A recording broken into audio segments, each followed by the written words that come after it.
Uh, looks like we have a pretty good contingency here.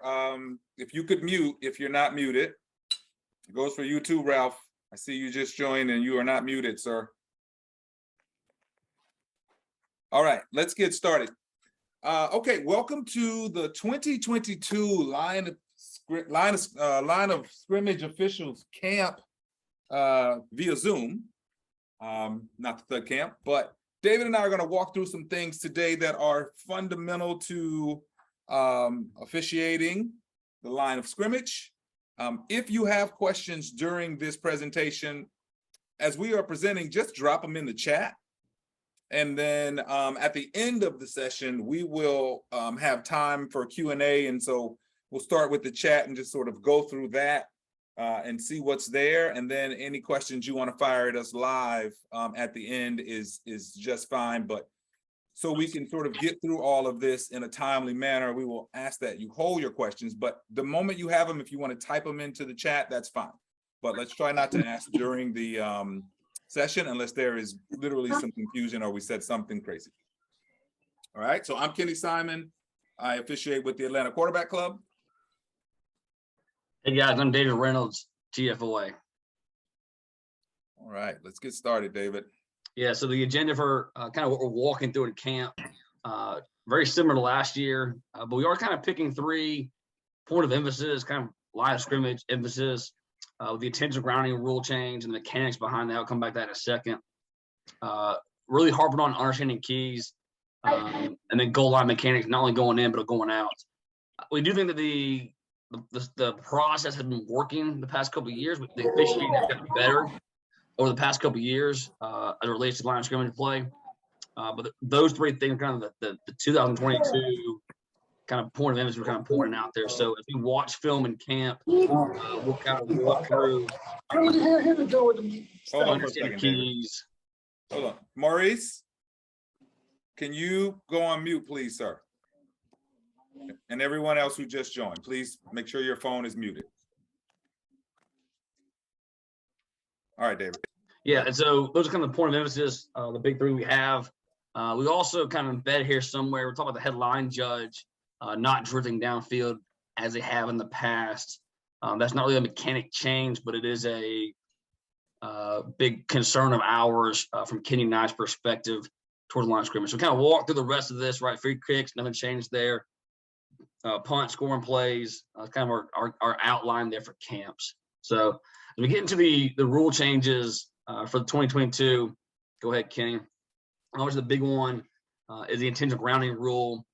And so this is not a rules camp tonight, but we need to understand that there's 2, maybe 3 pieces of the puzzle as it comes to intentional grounding now for the high school level. And so the passer inside or outside of the free blocking zone will be the responsibility of the referee.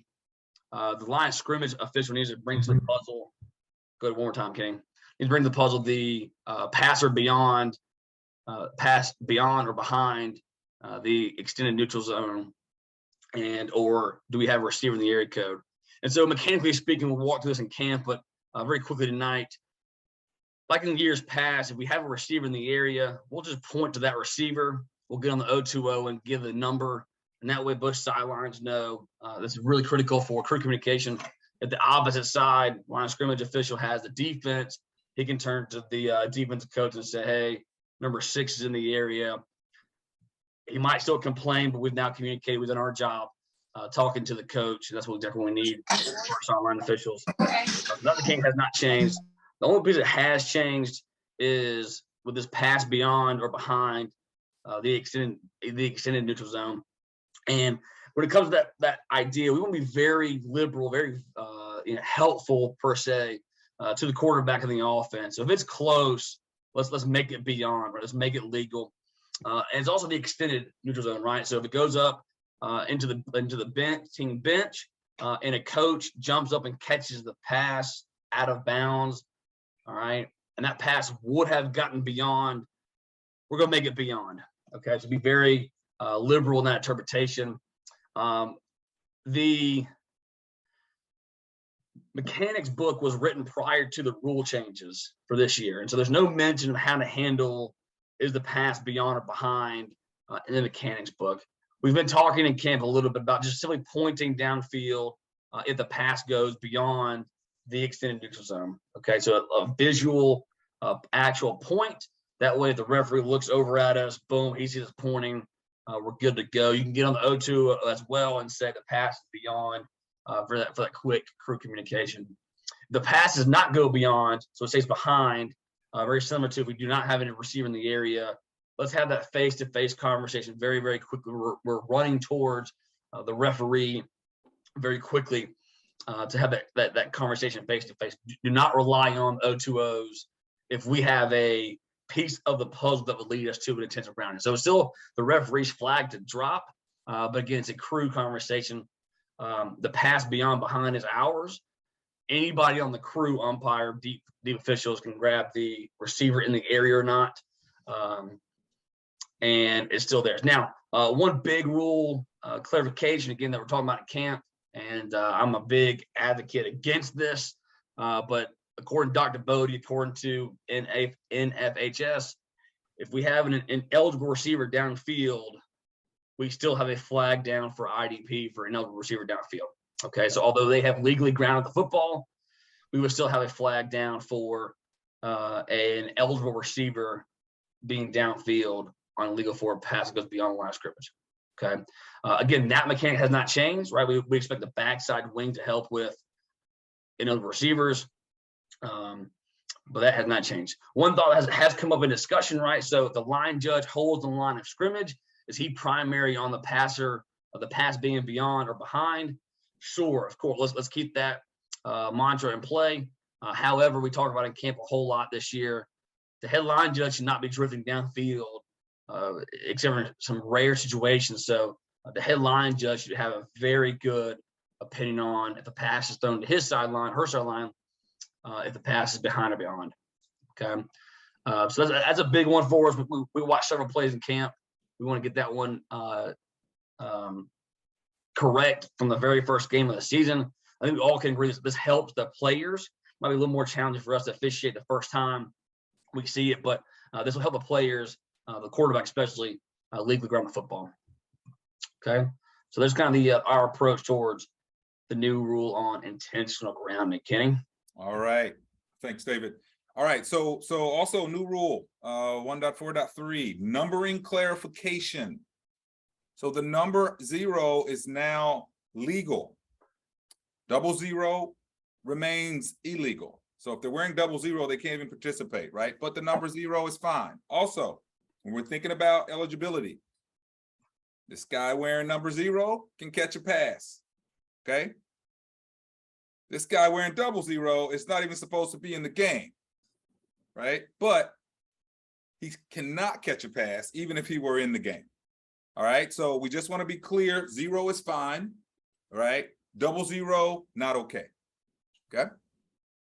All right, also, there's a little bit of a new perspective like we want, I know a lot of crews already do this, new perspective. We want to make the clock a crew responsibility and not just put it on certain deep guys like the back judge or expecting the deeps to watch the clock all of the time, right? And so even some of the rules around watching the clock in certain situations. So rule 3-4.7, game clock clarification. In the last 2 minutes, this is a slight change from last year. In the last 2 minutes of each half, the offended team has the option of starting the game clock on the snap, even if the penalty is declined. If you all remember, last year and the year before that, had to be an accepted penalty. Okay, so let's make sure we clear that up and clean that up. The offended team has an option, even if they decide we're going to decline the penalty. All right, and we are going to put that on the entire crew. Okay, that is a crew responsibility. So one thing that's very similar to some other levels of football, we're going to incorporate this to the referees and umpires this year, and that's the lateral spots of the football. And you can take a picture of this if you want to, again, in camp, not only the big breakouts, but the position breakouts. We walk through this. And so position 1 is the hash mark close to the press box. Position 2 is the upright close to the press box. 3 is the middle of the field. 4 is the opposite upright, and 5 is the opposite hash mark. There's 2 reasons why we can kind of incorporate this year, and maybe some other crews have already been doing this, and that's great too. We have a video we're going to show at camp that talks about this helps the referee, especially on that intentional grounding of the passer being beyond, the passer being outside or inside of the free blocking zone. And so the way the field's marched out in high school football, that gives referees a visual, a landmark to help on this. Okay. Now, why are we talking about that in a wing breakout session, right? So penalty enforcement is a crew enforcement. Okay. And so if we're supposed to be on a free kick out of bounds, right? If we spot that ball in the middle of the field, shame on the whole crew, right? So free kick out of bounds, we know we spot that ball on the nearest hash where the ball went out of bounds. And so crew communication, crew responsibility, again, one more thing for the wing officials to do, but we need to be locked into penalty enforcement that includes the lateral position of the football. Again, we're on this call for not only training the trainers, but also PEB members, right? And so this is a separator, okay? So if we go from the previous spot versus the spot of the foul, that might put us on different hash marks. Okay, that might be the one thing that the crew does that separates themselves, either good and bad, from another crew. Okay, and so from a PEB perspective, we're watching that to see. We don't have to see necessarily where they walk from. We don't get a whole lot of dead ball action on film, but we can see, we have a holding in the foul report, and we're on the wrong hash mark, and so that foul is not correctly enforced. So please make sure that we are. The umpire is spotting this on one of these 5 spots. And they're going to talk about in their breakout session of using a second down indicator to help have a marking on their thing. But we're good on that. Just help with the lateral position of the football when we can. Hey, one thought while we're here, going back to the intentional grounding thing, right? So a running back who becomes a passer, yes, can legally ground the football. Okay, so not like college, it has to be the guy who possesses the snap. In high school, it's just simply the passer. Okay, so it didn't have to be the quarterback, it didn't have to be the running back, it can be whoever.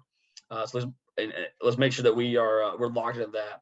And like the guy in the chat says, right, once he's outside of the free blocking zone, he's always outside. Okay, so the quarterback can run outside, which is in our philosophy is more than 2 steps.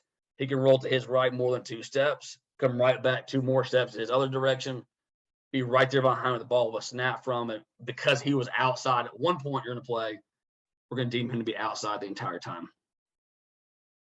All right.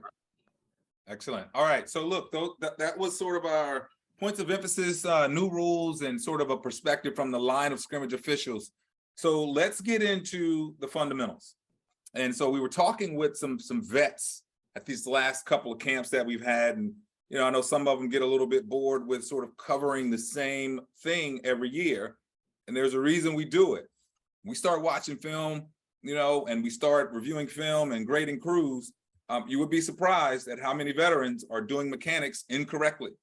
And so it is not something that you should, hey, I've been doing this 10 years. I don't have to look at that. I'll just sort of review rules and we'll just go for it. We are seeing veterans mess up some pretty basic mechanics.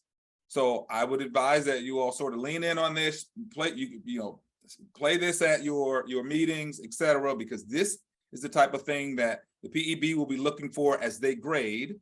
And this is the type of thing we should be doing to make sure we're in a position to see what we need to see when we're working these games. All right, so I'm big on confidence, right? You don't want to show any that you have any doubt about, the way you moved or call you make. Coaches pounce on that stuff.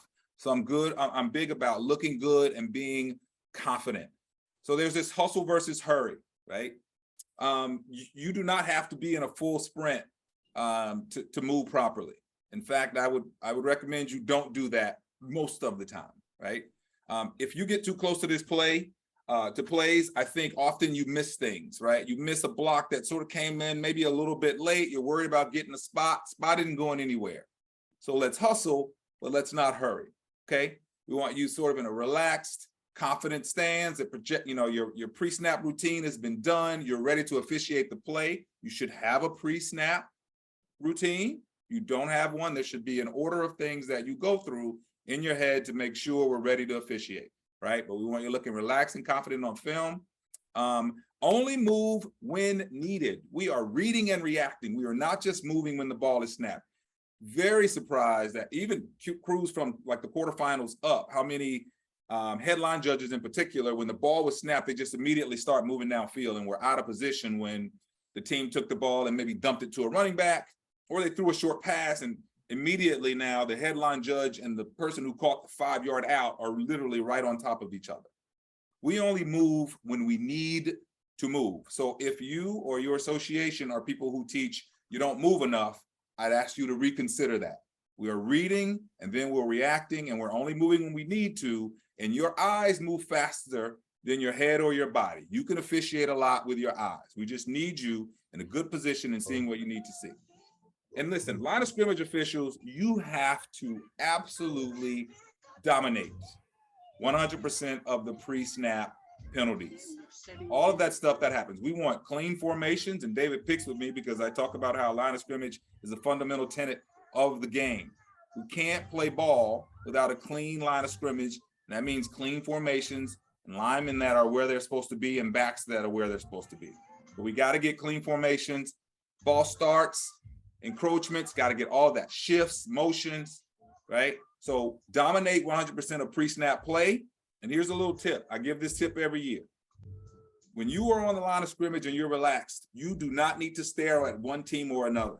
Oftentimes we have an offensive player and a defensive player that seemingly move at the same time. If you are watching the ball and not the teams, you will know who got into the neutral zone first. Okay? And then also we want to do a little bit of preventative officiating. You know, some things that you can prevent from happening. We don't want to call these, receivers covered up when they don't have to be, not enough, too many in the, everyone go on mute, please. Right, too many players in the backfield. Like if we can do some of those things, or communicate and do some of the, make sure we sort of get rid of some of those things before the play, great. We don't want a lot of laundry on the field. And then impact foul versus nitpicky, right? Don't put stuff in the game. You're not hunting for fouls. You are waiting for something to jump off, that just doesn't look like it should be in the game. Our objective is always to make the game safe and make the game fair. The mechanics manual and the rule book is written in that spirit and in that sentiment. So we don't put extra stuff in the game. We don't create penalties. We want impact fouls, right? Not nitpicky stuff. The majority of the fouls that we throw are impact, not nitpicky things. That takes you looking at film 6 times before you recognize it. Okay? Christopher, if you could mute, I would appreciate it. Hey, Kenny, while we're on that slide, one Yes, additional thought. And this is kind of specific for the PEB, right? When it comes to being nitpicky, right? So if I'm watching the film and I have to go frame by frame on a false start, for instance, okay, let's let that go. All right. We can nitpick and we can do all we want to, but again, we all work on the field, or we have at one point we might work at this level or another level, so we understand the whole camera angle, the camera quality. Now, something will jump out at you and be like, boom, that's definitely a foul, even with a bad camera angle, even with a bad camera angle. But if I got to slow it down frame by frame for the false start, let's be cautious on how we approach that. And I'll just add one more thing. Like, you got a handful of bullets on this slide. If you just do these things right, you hustle and versus hurry. You relax, you're confident, you read and you react, you're only moving when you need to. You are a beast with these pre-snap penalties and preventative officiating and just being a very engaged official, and you call only impactful fouls. This is 95% of what it takes. This is 95% of what it takes. So I don't want you to gloss past this. It's just a handful of bullets on the slide there. This right here is what lays a great foundation to be a good official, a line of scrimmage official. All right, David, let's get into these free kicks, man. Yeah, free kick hasn't changed in last year, right? So we have the diagram. That's copy and paste in your mechanics book. And the nice thing about going to camp this year is you get a hard copy of a mechanics book. So congratulations. Like Kenny says, if you actually read it, if we actually read it as a brotherhood, that'll help our officiating as well. Okay. So things also that haven't changed, right? Stay on the goal line to no longer threatened. We'll talk about in camp those crews that want to stay on the 10-yard line pre-kick. It's in the book. You can do it. You better have a terrible kicker consistently because if I kick the ball to the 10-yard line and you're standing on the 10-yard line, we're now in a bad spot, in the wrong spot to officiate football. So we got to be behind that play. Again, no longer threaten goal line, so hang out there. We'll wind the clock when it's legally touched in your area. So we don't necessarily need both wings. Don't have to have both wings winding the clock with the referee. You know, the thirds there, we all wish that'd be a very nice, easy threshold there that we'd always have that. But we know those zones shift depending on which the kick is the kick is directed. You know, that mesh zone right there, the 20, 25, 35 right there. We'll talk about that in camp a lot. And that's where our eyes need to be. Once the ball is either possessed and or on the backside wing, you know, get your eyes up there in that mesh zone where the receiving team kind of meets the kicking team, and the pitcher on the left-hand side is from a couple of years ago. And that's kind of that same topic there, that if we're looking in the right spot, that'll help. And so we'll walk through a little bit of kickoffs, free kicks on in camp, but no major changes here.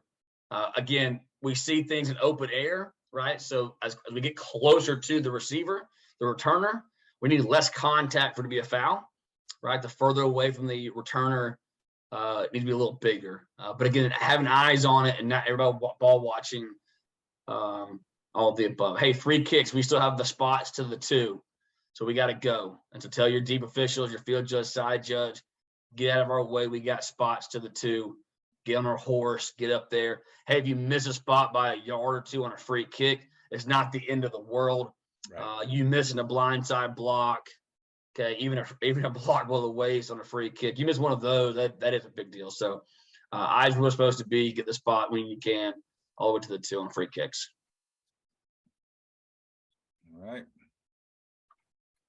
All right. So I like to talk about like 80-20.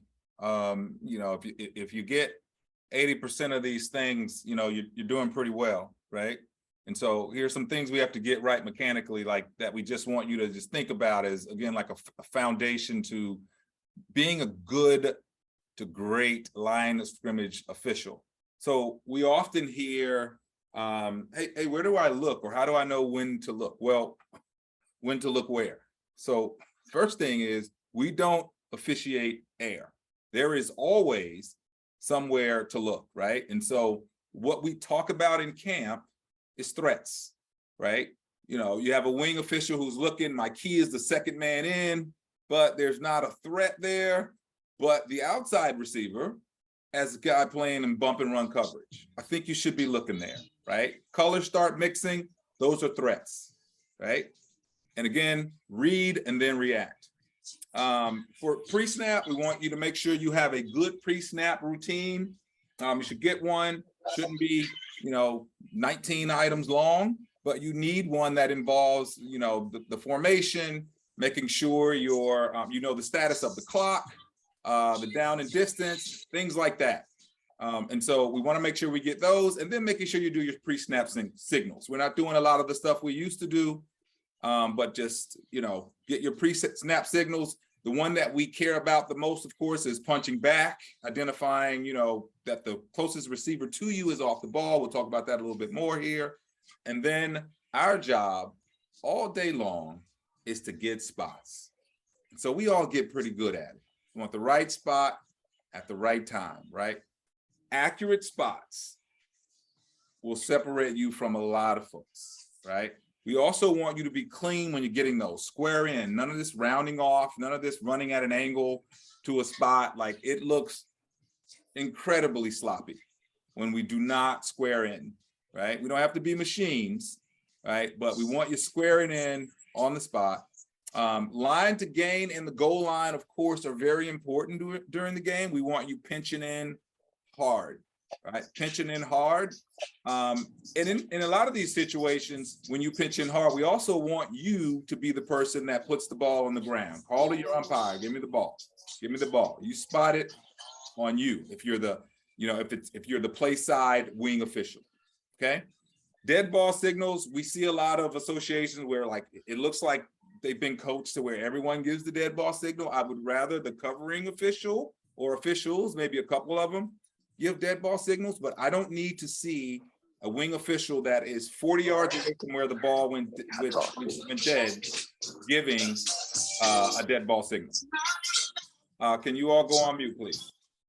Somebody's listening to some terrible music. Terrible.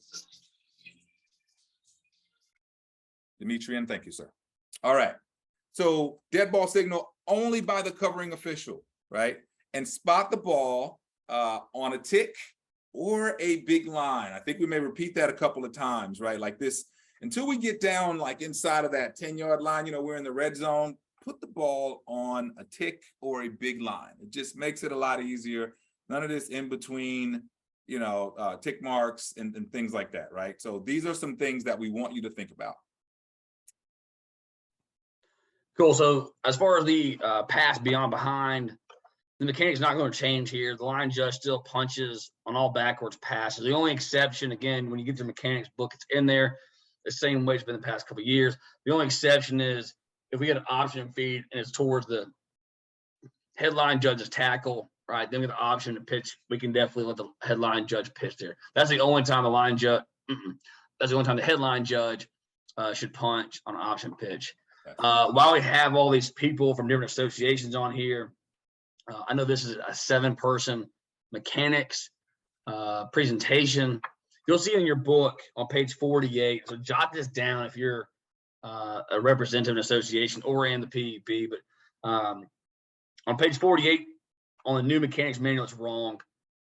This is the 6-man mechanics, the 6-person mechanics part. And it's very confusing. And I apologize on behalf of Kenny, who put this mechanics change in there. He's wrong. I'm joking. Me and Kenny are both on the same page. We're very upset about this. But it talks about how the wing official in the direction of the pass is responsible for punching that pass. And that's incorrect. Okay, so the 6-person mechanics manual on page 48 is wrong. Please change that. We'll talk about that at camp. The 7-person mechanics is still like it's always been the past couple of years. Line judge punches. Hey, get an angle to where you can see. I know some people don't like this mechanics. They say, well, I can't see 40 yards away from me. So get where you can see to officiate the play. Okay, and again, we want to make it, when in doubt, we have a philosophy there. So that mechanic has not changed. Okay. With keys, we're going to pretty much dissect every third play at camp and make sure that we're on the right spot. Okay, from the PEB perspective, page 121 is where in the new mechanics manual is where we see the illustrations on 7-person and who should be looking at where. And when you're watching film, sometimes you can see where they're looking, and that's how you can evaluate a crew on, why the line judge didn't see this particular play because they're looking at the wrong spot. And so the bill of the cap will help you. The head and where it's looking will help you on huddle for sure. Okay, so that's page 121, and then several pages behind that. As far as headline judge, again, this is not a mechanics change here. We're going to stress that the headline judge quits moving so much downfield at the snap. And it's not consistent, but it's definitely a large percent out there who they read pass and they go. Okay, and the book talks about how if my key goes downfield, I can go downfield. Okay, and you're not wrong on that. However, you are wrong on the fact that your key has probably switched, right? So if your key goes 20 yards downfield, the way football works is somebody has come through, maybe a back out of the backfield or another receiver who was not your primary key, you've switched to because he sat down at the 5-yard mark. And so we'll walk through that at camp, but just the headline judge should be very, very slow, if at all, to drift downfield. Okay, we got to be better at that for sure. It puts you in a bad spot, one, from a cone of vision, puts you in a bad spot, two, from a mobile box perspective, because if you get it back out of the backfield and it'll flare out thrown to him, you just downfield a couple yards. Now you're ahead of the play. We don't want that. And because you're ahead of the play now from a safety concern, number three, you're now in a safety concern where you are ahead of the play, and we would prefer that not to happen when we can. Okay. Goal line mechanics, we walk through that at the end, going in and going out, and then also a short line of gains versus goal lines, how we cover that. We cover that towards the end. So I'm good here. All right. And let me just pile on a little bit more about this headline judge moving. We had people coming up to us at camp, like incredibly worried. Hey, we get dinged when our association trainers and leaders review our film because they say we're not moving. The headline judge should not be moving a whole lot in 7-man mechanics. These teams that run these spread offenses are almost always trying to create layers. You all that played ball, you know what layers are. They're going to run one deep, and run one about mid-range, 10, 12 yards, and they're going to keep somebody a little bit shallow. They might be in the backfield. They might run a 5-yard hitch. But they try to create sort of layers to make defenders make a decision. And that's how the quarterback tries to read the defense. Headline judge does not move a lot in 7-man mechanics. And when they do, it is just a few yards, right? And what we saw in film was just literally, it could be sometimes it was a, 2 or 3 step drop, and, headline judge is literally in front of the person who caught the ball. So if you have been teaching that, we need you to not do that. Headline judges will read their keys, and then when their key is pretty far down the field, more than 10 yards, maybe they move a couple of steps.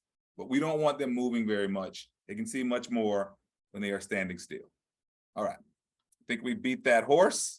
All right. So, again, I jumped ahead. I apologize. Impact versus nitpicky, right? So on false starts, if you have to slow it down by frame, we probably don't want that to be a false start, and also don't nitpick as far as the PEB score as well.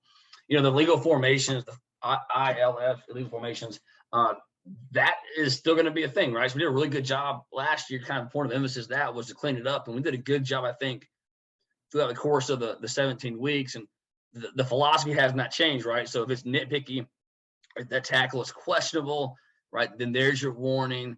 Get on the 020, talk to the player, talk to the coach, do what you're supposed to. That has not changed. If we see daylight, then we definitely want to get that first time every time, okay? But don't back down from that. That's not a major topic of camp's discussion this year, but from PEB perspective, again, your camera angle might be a big challenge to get some of these outside of the team box, but you can still use big lines. You can still use some yard markers to see, is that person even close enough to be on the line or not? Okay. And again, if it gets better, then the PEB knows they talk to the people, and then that's definitely not a ding, if not probably a bonus that we do what we're supposed to. Okay. Again, holds are holds, right? This is nothing new to us as far as line of scrimmage officials. Point of attack, takedowns versus away from the ball, all the above, right? There's some different philosophies on that. We got to get point of attack. We got to get takedowns. The ones that are backside away from the ball, maybe just talk to the player. You can, in the PEB, you can make a note of that, right? So for the PEB, you don't have to downgrade or upgrade on a comment. You can just say, hey, I hope we see this backside contact and or talk to the player. You don't have to necessarily grade that. You can put a comment in there, and that'll be beneficial to the line of scrimmage guys, to the crew going to next week. Penalty enforcement, from the PEB perspective, we don't see a whole lot of dead ball stuff, which is unfortunate, but we get what we get. I would just reiterate to your associations, right, the line judge holds the spot of enforcement, and the headline judge, umpire walk together, and then the line just comes down last. We put the ball down one time and it's done. Hey, from the sideline guys and girls, right, doing the penalty enforcement is more important than talking to coaches. Okay, so if the coach wants to say, hey, what number was it? What do you mean holding? What did he do? What do you mean, blah, blah, blah, blah? hang on, coach. Let me give me 5 yards, give me 10 yards, whatever it might be. Give me a second, I'll come right back to you. And then make sure you do follow up with him. Not only do you get your process done right from penalty enforcement done, you might be able to, if you're savvy enough, use the O2O and be like, hey, Kenny, what category was that DPI? And as you're walking that off, he buzzes you, boom, gives you the information you need to talk to the coach, and it looks even better. So again, some refreshers from last year on impactful versus nitpicking. Again, from your filming perspective on some of these fouls that maybe not, you can put a comment in there, but not necessarily downgrade or upgrade the crew on that. And I'll just say this, David, and we'll move on to the next slide. Line judges out there and folks that are trainers, tell that line judge to tell the umpire, don't put that ball down until I have, validated and verified what you and the headline judge just walked off. It looks really bad on film when they put the ball down. Line judge comes and, they're off by a yard or 2, or they walked off 5 instead of 10, and they have to pick the ball up, right? And so I've seen that. I show up at games sometimes and just watch various games because I love high school ball, and I see it all the time. Line judges should be telling the umpire, you do not put that ball down until penalty enforcement is complete, and it is not complete until the line judge has had an opportunity to walk off his or her, do his or her part in the administration. Okay. All right, a few things here. Now we're on the 80-20, and we're going to talk a little bit about runs. David, I'll tackle a few of these and then let you get a couple of these. And so here we go. All right, so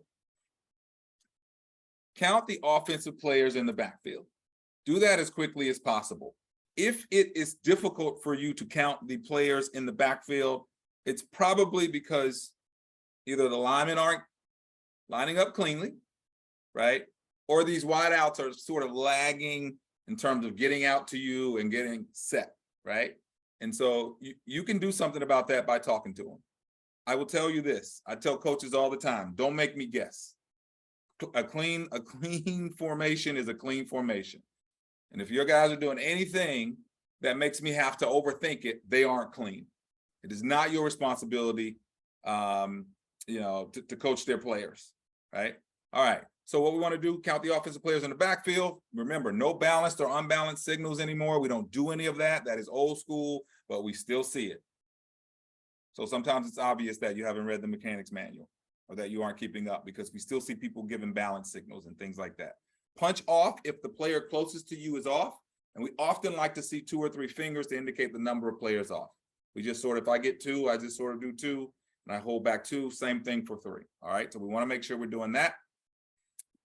Again, line of scrimmage is a fundamental tenet to the game. We cannot play without clean formations, and it starts a lot with the line of scrimmage. Relaxed position, we want you to straddle the line of scrimmage. We don't want to see any leaning.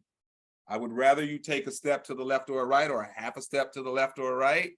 We do not want to see you leaning on film this year, okay?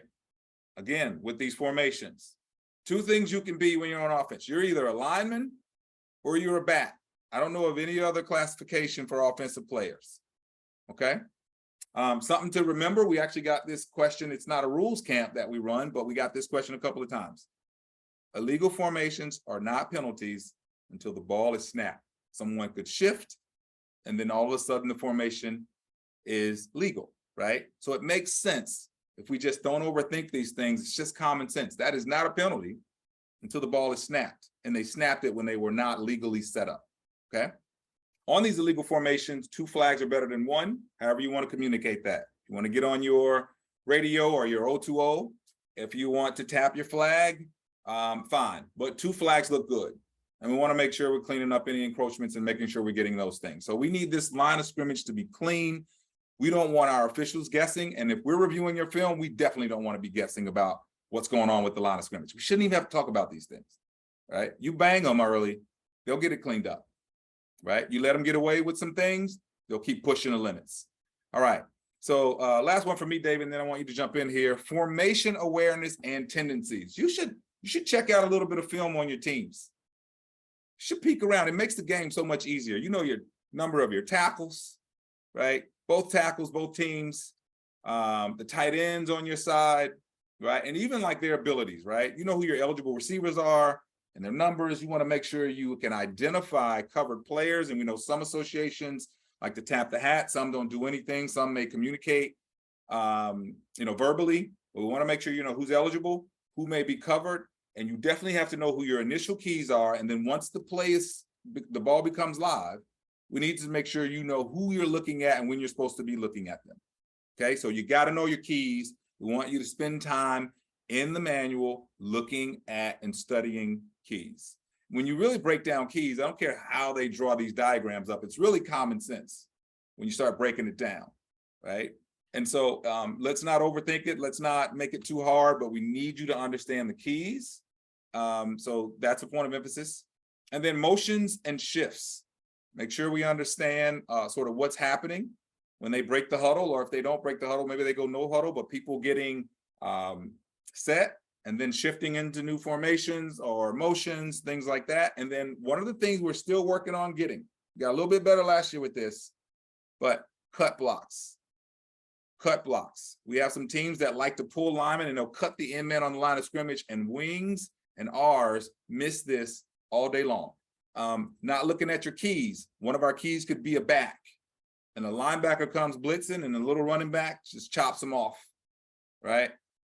Okay, so let's make sure we're clear that we're looking where we need to be looking at. We're picking up on some of these things, cut blocks, and recognizing that they have linemen pulling. What are those linemen doing? Are they holding? Are they chop blocking?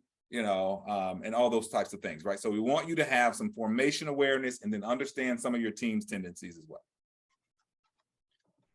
So some things that he's talking about, and I'll finish up the slide, is really good for this group of people on this call tonight, right? So you're here because you're a trainer, PEB, or you're just trying to get better, right? And so, we can read all of this to you, and this is nothing new. This is nothing revelating. But people who work at the next level, right? So if you're a varsity guy only, you're trying to, you're asking, well, how can I get to a playoffs? Or you're a playoff official and trying to get to the state championship, right? The ones that get this slide get those next level games. I'm not saying if you get all this year, you're guaranteed a state championship, but the next level, the higher level high school officials are locked into all of these things. And so this is really good stuff, good refresher for all of us. So again, down and distance, right? So as part of your pre-snap routine. But when I think of situational awareness, I see a head line judge, he goes or she goes 2 yards beyond the line to gain, and she's already stopping the clock. Man, I know she's locked into that down distance, right? I know sometimes we get there, we get right near the line of game. It kind of depends on the spot that we get. Not sure, but let's just wait. But if we get a couple yards beyond, right, headline judges can stop the clock as well, because we know it's a first down. And so that kind of separates some of the line of scrimmage officials that we see. Number of timeouts for each team. Hey, if we're not talking to the coaches after every single timeout, then shame on us. That helps the coach know what's going on. That reminds us what's going on. We give a team a fourth timeout.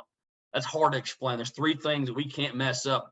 Timeouts is one of them, right? Timeouts, downs, and people on the field, right? 11 on the field. So number of timeouts is, although basic, got to get it. Substitutions also, if we break the huddle after timeout on our sideline, we don't count them necessarily. We'll kind of just poke over there and just help our crew members out, right? How can we bail a crew out? Or we get a late sub on, off, whatever it might be. We're on the radio saying, hey, count the defense, count blue, count white, whatever it might be. And that's helping the crew out. Again, we're going to watch the initial movement of the tackles. Going to be a big help as far as pass and run. Man zone balls is a philosophy we've always used. We've been talking about threats. We'll show things in film and camp that'll help us with that. We've already talked about using our eyes, right? Our eyes move a whole lot faster than our feet do. Even if you're athletic like Kenny is, his eyes still move faster. A lot faster than his feet do. Get an angle, cone of vision to officiate the play. The book is the book, but it's not an absolute in some situations where right. we can move a little bit to get what we need to get, to see what we need to see, to officiate the play the best way we are. We've already talked about squaring in. The option to your side. That's kind of a couple years ago. We put that in there. So again, backside, be on alert, right? You get certain games. Parkview Brookwood was a little chippy from the get-go, and we got to, Lowndes Colquitt, get these big games, and it's intense. Man, our intensity to be up 24/7. Hey, and that's Burt Moore versus Meadow Creek too, right? So that goes from the top to the bottom. Getting those backside chippy plays and getting our markers down and or eyes on it at least, again, will separate us, and we can see that on the PEB on the film as well. And again, kind of going with the philosophy of 80-20, talked about a lot last year, right? Knowing who's eligible. Kane's already talked about that a little bit as far as the signal or not signal, and that's fine. Whatever y'all want to do. The book says you can do a couple things. However you need to officiate the play, communicate, whatever it is, that's great. The key there is, right, once I deem a player to be covered up, right, we need to know where he goes the rest of the play, whether he's our key or not. Because, the back judge, that might be his key who's covered up, and he doesn't know he's covered up, doesn't know where he goes. So be mindful of that. Lineman downfield, the philosophy has not changed, right? The backside wings will be primary, right? So if it's a pass towards Kenny's sideline, I'm the backside wing. He has a lot of things going on his side as far as catch, no catch, all that kind of stuff. Blocks are important. I'm kind of cleaning up the play. I can catch those linemen who potentially drop a drift downfield. Again, that's prior to the pass being thrown. We've already talked punching. Passes across the middle. We got a back judge now in 7 persons. That's fantastic on those passes across the middle.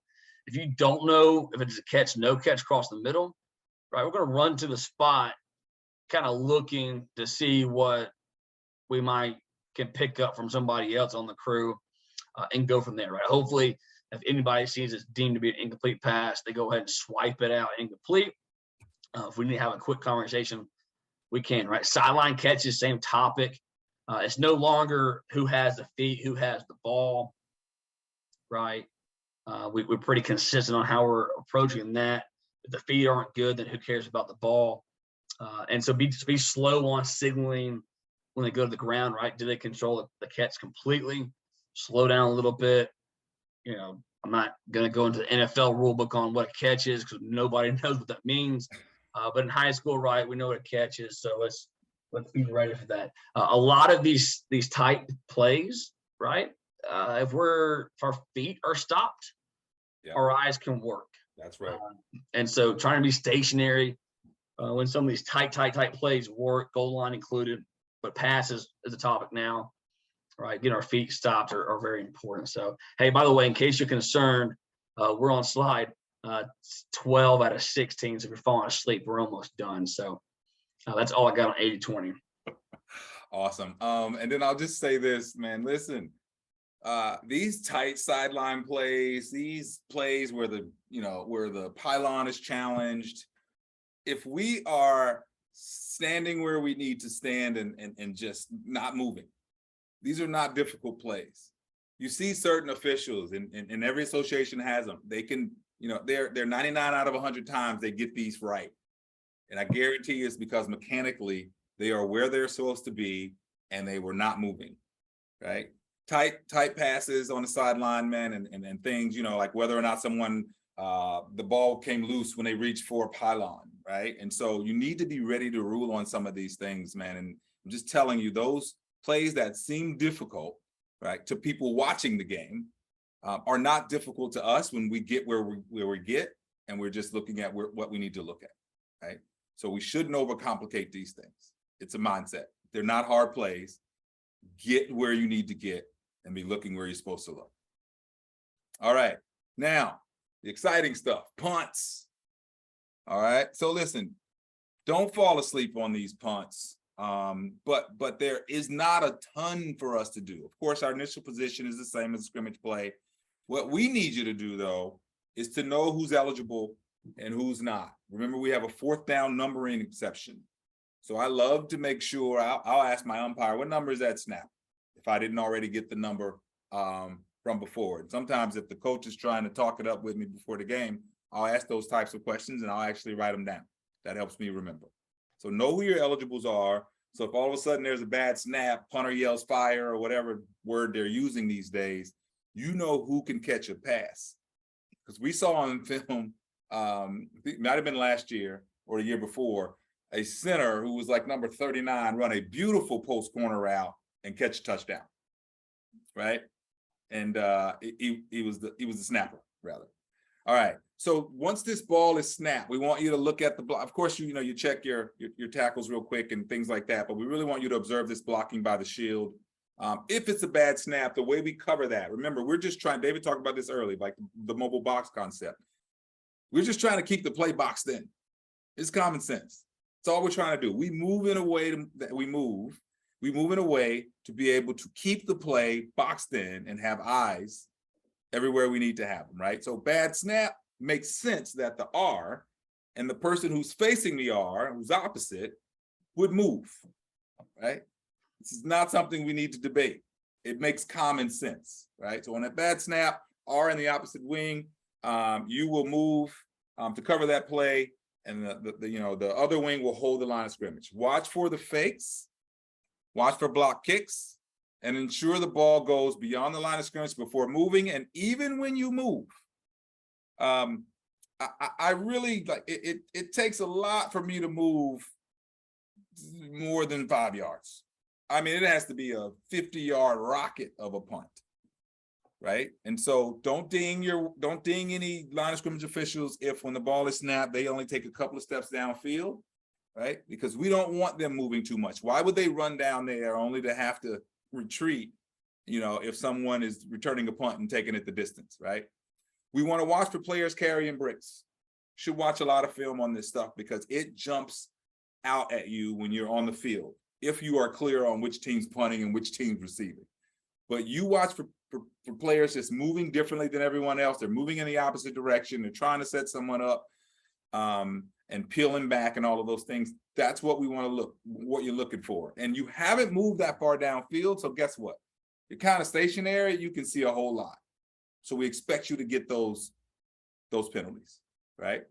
And then we want you to maintain a good cushion, of course, and remember you have goal line responsibility, right? This thing breaks, you have goal line responsibility, but this is not a race to see if you can beat the kid who runs the 4.340 who's going to Georgia. We just want you to be, as much as can, just have as much as you can, have a good cushion and know that you have goal line responsibility. If he gets there a few yards before you do, I don't think anyone's going to ding you. Right? All right, David, you got the fun stuff, scoring kicks. You always give me the stuff you don't want to talk about. Don't say it's fun. All right, so again, nothing big here on either field goals and or PATs. The only point of emphasis that we've got to get across our heads is we're not going to pinch in until after the ball is done.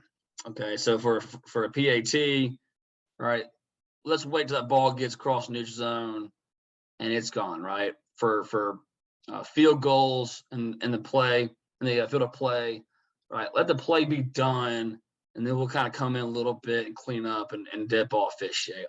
Yeah. What we don't want to have, primarily on PATs is my topic here, is as soon as the ball snap, line of scrimmage officials crashing in to help clean up.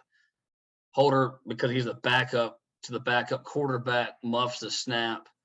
And now we're in a really bad spot for a fire, jailbreak, or whatever it's called. And so just slow down pinching in. Yeah. Also, just when you get to that 7-person pregame, as far as who has goal line coverages, the 20-yard line is the line of demarcation. So for inside the 20, the line of scrimmage officials have both goal lines, right? The offense and the defense goal line, A and B's goal line. If we're outside the 20-yard line, we'd grab that field judge to come grab the goal line. Side judge, just for PEB perspective, side judge, once he goes in, he's in. So on field goals, side judge is kind of double umpire, kind of inside out angle, doesn't have any goal line responsibilities or sideline responsibilities. But as far as field goal is concerned, nothing big there. But goal line, move to the next slide. We got 4 minutes left, Kenny, before I melt. Yes. Okay. The 7-yard line is a line of demarcation. That's 6 and 7-person mechanics, so there should be nothing challenging there. The line to gain, we're going to talk about that in camp a little bit if we get a line to gain and a goal line when we're snapping inside the 7-yard line. Our approach is the wing official that the play comes towards has the goal line, and the backside wing would have the line to gain. Yes. Again, the goal line is the most important line on the field, so that's the one we need. As far as pre-snap positioning, we are going to ask that our heels are on the back of the white when we're inside the red zone, and we have goal line mechanics, right? Getting that depth there, cleaning off the sideline, pre-snap, getting that camera guy off the pylon. Ball boys are back behind us. Headline judges, you can move the chain crew also if you need to back them up a little bit if you feel like that's a concern of yours.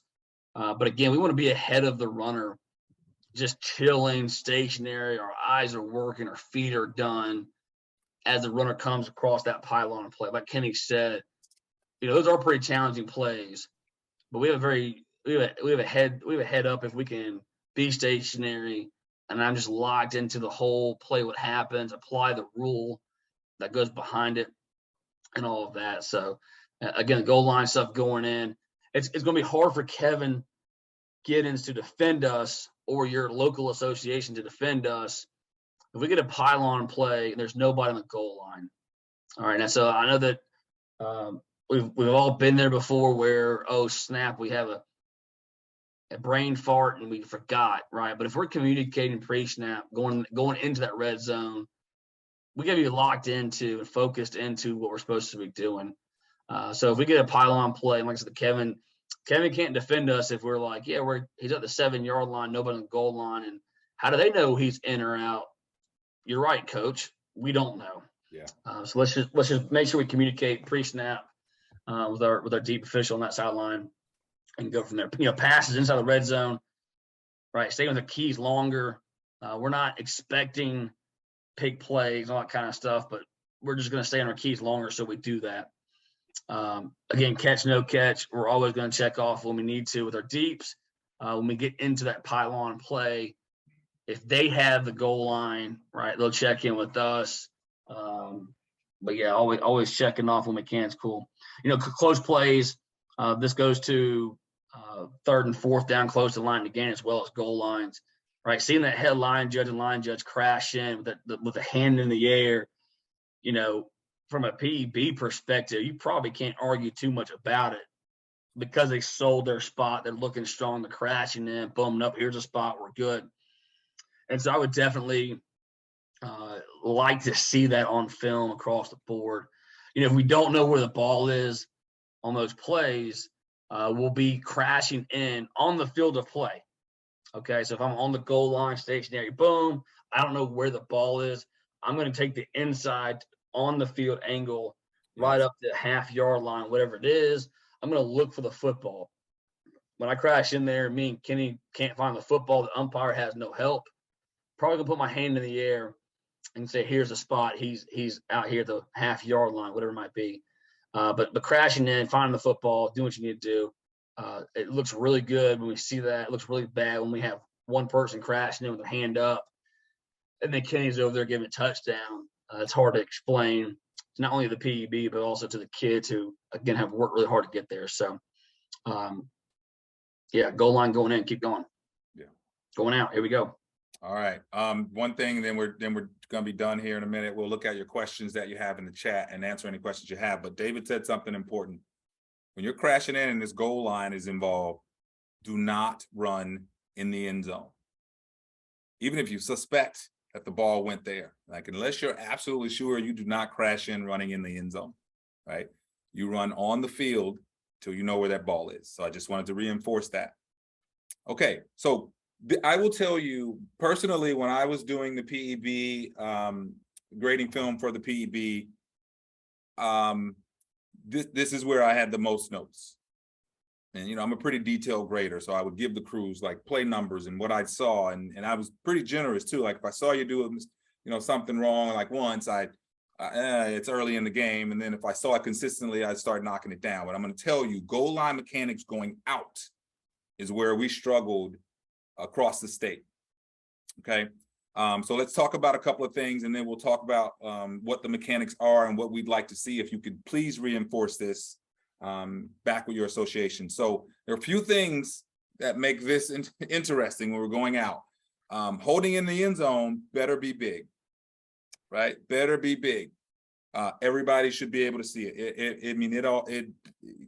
Takedown, super duper, restriction. I don't know, but if you're gonna call holding in the end zone, it better be big. Safeties, they have to get the entire ball out of the end zone, right? If you're standing on the goal line, you'll see that, right? Entire ball is out. Backwards passes in the end zone, watch for those. Intentional grounding in the end zone, right? We have a few things to consider this year, right? A couple of puzzle pieces to put together. And so be on the lookout for those things. If you're already thinking about these things, when they happen, you don't get the deer in the headlights look. I'm not trying to oversimplify the difficulty in being a line of scrimmage official, but I'm just telling you situationally, if you are preparing and you have your mechanics like on autopilot because you know how to move them, you study the mechanics, like these things don't make you, you don't have the deer in the headlights look. You just don't, right? And so intentional grounding in the zone, loose balls and batting. Who put it in there? If you're standing still on the goal line and that ball gets batted by someone or like, you see it.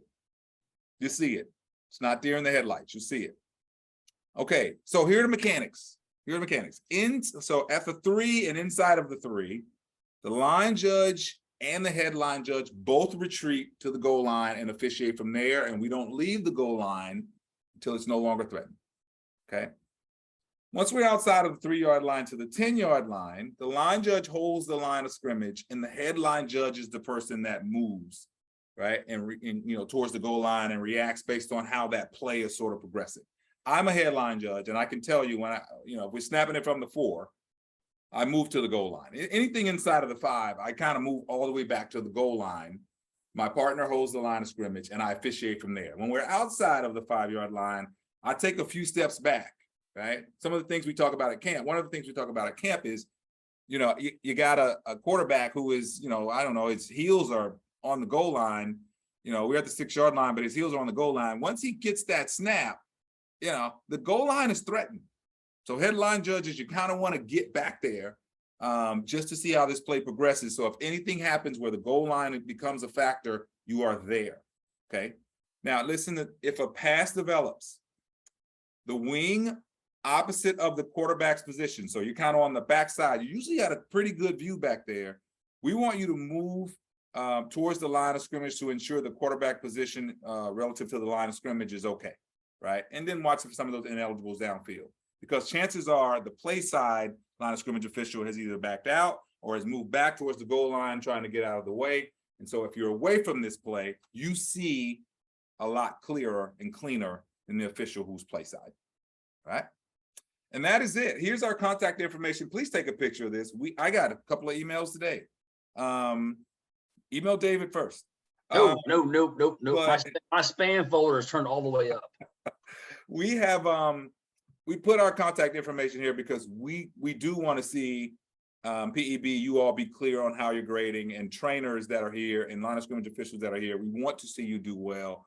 We love to watch film and it looks good. And I can't tell one association from the other because we know you all are applying the mechanics relatively consistently. So don't hesitate to reach out and email us. Just take a picture, make it a favorite.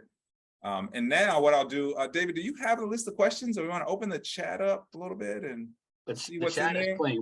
We've covered every topic, I think, in the chat already. The one was, I think I missed it already. If both wings should happen to give the dead ball signal throughout the game, is that a ding? And I would definitely make a note of that, right? In your observation and your PEB feedback. I don't know that I would ding it necessarily. Yeah, me either, David. Because it's communication. I don't think I'm dinging it, but here's what's sneaky. If that person sort of gets lax, that person that is away from, they're mirroring their partner that is closer to the, it doesn't take much for them to sort of fall asleep and walk in when something happens, or running back sort of bouncing around back there or breaks out of a tackle. And so, I wouldn't teach mirroring. I wouldn't teach that, but I don't think I would ding you. until it became a problem. So it's one of those things like when I was doing project management, like I used to track risks, right? And I tracked risks until all of a sudden the risk became a real issue. I think when you're doing this, oh, we're gonna mirror across the field, it's a risk. And you're gonna keep doing it, and it's gonna become an issue at some point, guarantee you. Let the covering officials give the dead ball signal, right? My 2 cents. Cool. Does anybody else have a question? We'll go ahead and, as we look at these two fine pictures of these people on the screen right now, besides who looks better, any other questions, comments, concerns before we hop off this chat? And while you can, go ahead and put your name and your association in the chat. That can be our login for the night. But go ahead and unmute yourself and go ahead and ask a question if you've got anything for us while we're here tonight. Just fire away, and probably other people will have them. And thanks I know it's summer and you got people on vacation and all of that. Thank you for joining and you know, just trying to get better, and whether you're grading or on the field. So any questions? Great job, guys. I got a quick question. DJ Doss, AAFOA. When you were talking about the reverse goal line mechanics, goal line going out, I know that sometimes, and it may be an old mechanic, I'm a deep by trade, but I'm a trainer. I know that sometimes we've talked about the wing opposite the referee moving back instead of the headline judge. You know, thoughts on that, concerns with that from a evaluation standpoint? No, I would just stick to it. And I know exactly what you're talking about, but let's just stick to, you know, by position. It's going to be the headline judge. I don't think we're going to lose a bad snap if we're on the 4-yard line. You know, I mean, it doesn't have very far to travel, right, before it's, you know, through the back of the end zone and out, you know, out of play completely. So let's just, you know, follow the mechanics the way it is. If it's 3 yards and under, let's have them both move. If we're beyond that, have the headline judge move until we see something that makes us change it. I would just keep it consistently that way. Good stuff. So to add to that, Kennedy and DJ, right, the reason why the line judge is going to hang out there and the headline judge is going to float back, if we're let's say we're the 5-yard line going out, okay, we don't want the referee to come up towards the goal line really for anything, right? And so as far as the mobile box, and again, that philosophy that you're asking, I think comes from the bad snap mechanic, right? But the bad snap mechanic, the referee's already 15 or 12, whatever he is, off the line of scrimmage. So he's way out of the play and ahead of the play. So I hear you. I don't think I understand why we need to change that, but I'll be happy to on the side, DJ and Atlanta area, talk about why y'all want to do that, and we can troubleshoot that this season. To be clear, I'm on board with you guys. I just want to make sure that I'm telling our guys that want to do that you know, it might knock you if you decide that you want to do that, go against the mechanic. Yeah, this year is not in the book. So if a PEB is evaluating based on the mechanics manual, like they're supposed to be, you're putting the crew at risk.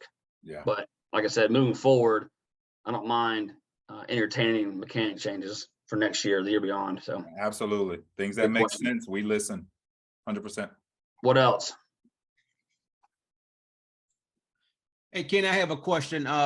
Earlier in the presentation about the number 0 and 00. Yes. Even though I haven't never seen the number 00 on the field, but if they do have this 00, we're not even letting this guy in the game, correct? Yeah, and you hope the umpire catches that, right?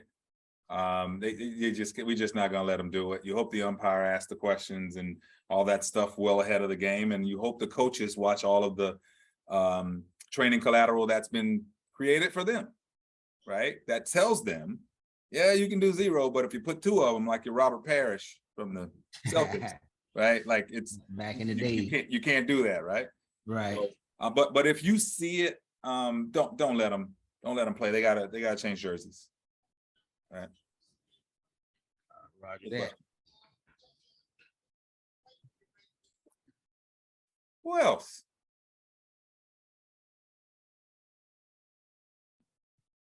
All right, questions going once, going twice. If you didn't type your name in the chat, please do so. We want you all to get credit, and we want to know who was here. Again, you have our contact information.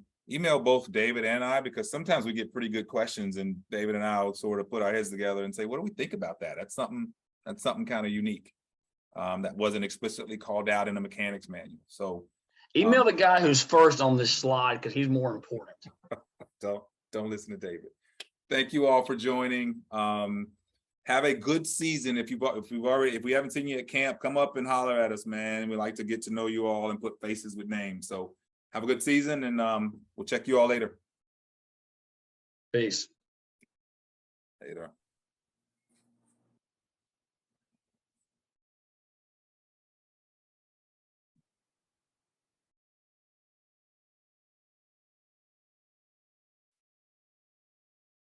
All right, Mr. Reynolds, I will check you later, sir.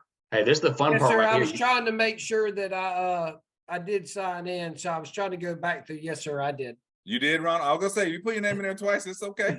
No, that's fine. I want to double check. Thank you very much. I appreciate the work you did. Yes, sir. Yes, All right, sir. have a good evening. All Hey, right. sir. Kenny, this is what I always do in class.